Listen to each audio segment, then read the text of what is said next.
So we're going to continue with our discussion of switch configuration, and we're going to talk about the initial configuration dialog. Now, the initial configuration dialog is what comes up on a router or switch whenever it is booted and does not have a configuration in the flash. In our case, we're back here on our 2960, and I've reloaded it. You'll recall that we didn't put a configuration on it earlier. And so after it reloads and it goes through all of its self-test, if we scroll up through the scroll back buffer here, you can see where it reloaded it, and it loaded the iOS, gave us the copyright information, checked the file system, checked all the hardware, gave us the serial number and the model number, so on and so forth.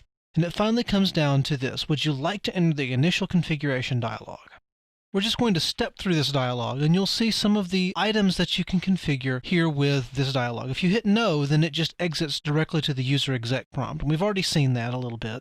So we'll just enter yes here. We'll hit Y for yes.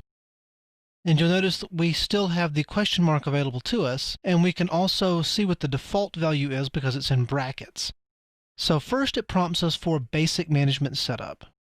Basic management setup pretty much configures an IP address on the VLAN 1 interface, and every switch port by default is in the VLAN 1 VLAN.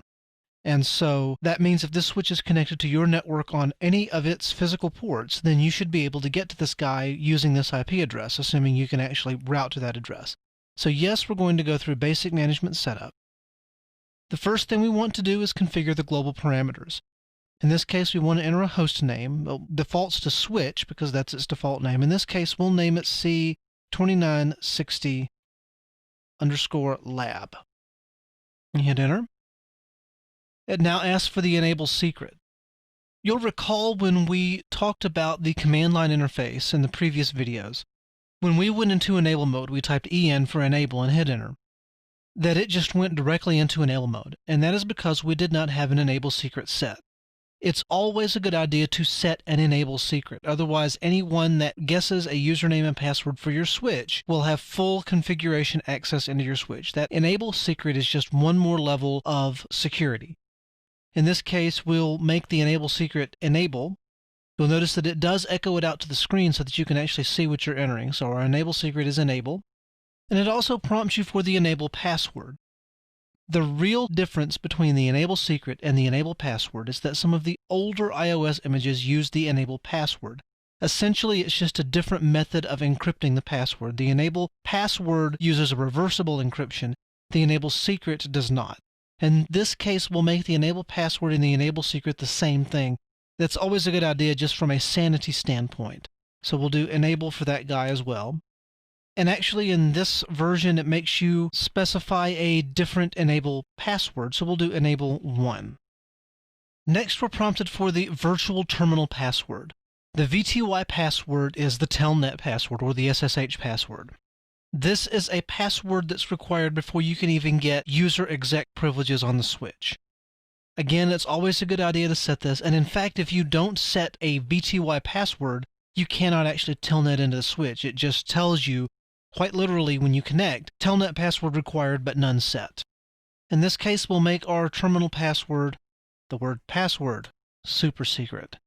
And next we're prompted if we want to configure SNMP network management. We won't go into SNMP network management in this video because it's a lot of settings that we don't really need to get into quite yet. Obviously the default is no. If you choose yes, then you're prompted for the read and write community strings and perhaps an access list, depending upon the version of the iOS you're using. In this case, we'll hit enter and say no. Here's our current interface summary. All 48 of our ports and our 4 gigabit ports. Now you'll notice that it asks you the interface name to be connected to the management network from the above summary. Now you can specify a single interface, like Fast Ethernet 040 for example, and it will assign the management address to Fast Ethernet 040 and only that one interface. While this may work well in some situations, generally it's a good idea to assign the management connection to VLAN 1. This way, any interface that's in VLAN 1, and again, by default, it is every interface on the switch, can be used to connect to it for management access. In this case, we'll tell it VLAN 1, configuring interface VLAN 1, configure IP on this interface. The default is no. We'll tell it yes because we actually do want to configure IP on this guy. The IP address for this interface, we'll give it 10.10.10.1. Subnet mask, it defaults to the Class A subnet mask since 10. Is a Class A network. In this case, we'll make it a Class C network.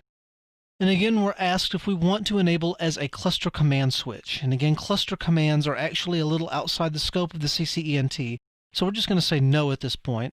And then it tells us what configuration file has been created, and it gives us a chance to look through this file for any obvious errors. In this case, interface VLAN 1 is not shut down. There's its IP address. There's our enable secret and our enable password. We go all the way down through here. It's not configured anything interface specific. And now we're given the options. The last time we can back out of this, we can tell it to go to the iOS command prompt without saving the configuration. This way, if you wanted to specify some interface specific configurations, you could do so. You could just throw out all of your changes or save the config to NVRAM and exit. In this case, we'll choose the default, which is number 2.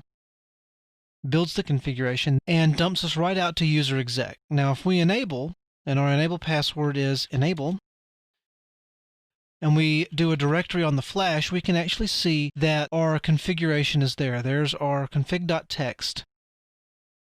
And no, it's not really 13 minutes after midnight on March 1st, 1993. That's just the default time for the switch, since we have not specified a time server.